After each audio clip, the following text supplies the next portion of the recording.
ป้อนนมหลานสาวเอานมออกจากปากบ่อิ่มก็ให้นี่นะโอ้ยโอ้ยโอ้ยโอ้ยพอมันจะเข้าห้องน้ำคือกินโดนแท้เอานมออกเอานมออกให้อีกจังเลยบ่ให้ปะเบิบปะอิ่มแล้วปะอิ่มแล้วปะอิ่มแล้วปะบ่อิ่มวะกินอีกวะ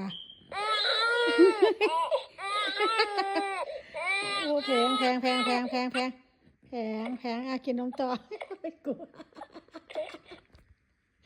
โอ้ยโอ้ยโอ้ยโอ้ยเอานมออกก็ให้วาดนี่อุ้มยางบัดนี่เจมเอ้ยกินนมแล้วละให้เนี่ยมันเป็นอย่างลูก Oh, I gotta put my thing on him. On his chest. On his chest.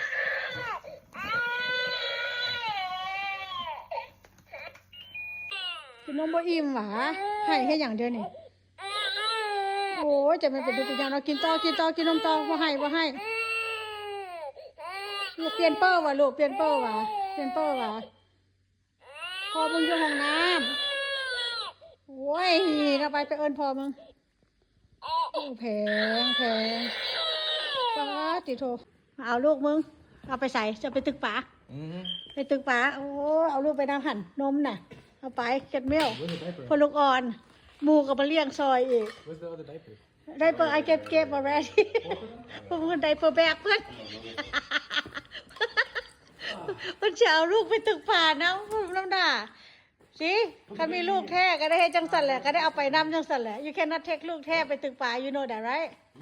oh be careful ตรงอย่าเห็นเราตกเลย yeah take put the baby in the car seat yeah ถึงพอลูกอ่อน2 คน you guys look so cute with the baby car seat เสี่ยวกับมาเลี้ยงซอยพากันไปตึกป่าเอาลูกไปพร้อม